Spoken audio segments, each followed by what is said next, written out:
much do you need to spend in order to be able to enjoy sim racing? This question's kind of how long is a piece of string question, and it requires some assumptions. But I would say on the bottom end of sim racing, which would be playing a realistic driving game or simcade game with a gamepad, which I think is still a form of sim racing, I think you're going to need to spend probably around about £400. It's probably the cheapest you're going to be able to do it. You're going to need a games console. You're going to need something like Gran Turismo, or maybe one of the console game simcades, racing games, Formula 1 games, that kind of stuff. Or you're going to need like a second-hand PC or an existing PC, and again, some kind of gamepad or something. So £400 all in, I would say, is on the minimum end to be able to really enjoy things.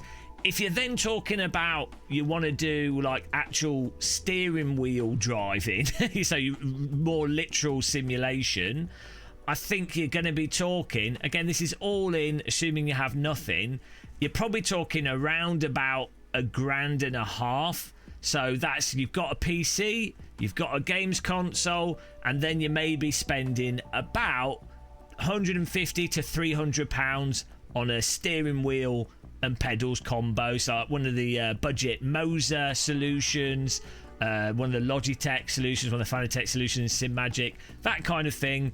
And you may be sticking that on a desk.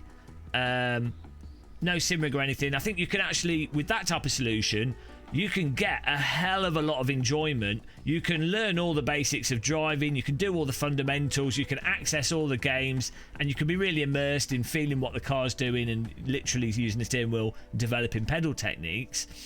And then I would say, I think if you wanted to do like the sort of high-end simulator, like your goal is to get the most affordable simulator that could conceivably be used in a professional training centre, you're probably talking around about £4,000 to £5,000, and that would be a mid-end, at least a mid-end 12 Nm DD or above, somewhat nice load cell pedals, T-slot sim rig, somewhat nice gaming monitor, somewhat nice PC, and you know, a range of racing simulators for that.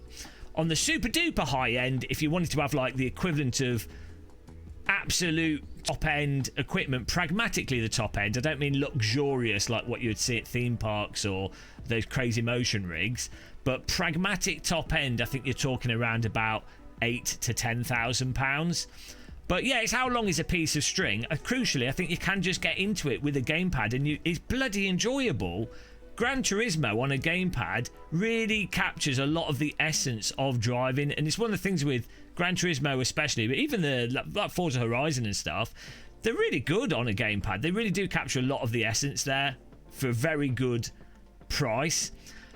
What I think would be really interesting for this video though is if you guys in the comments can say how much you've regrettably spent on racing simulator stuff and what you've got.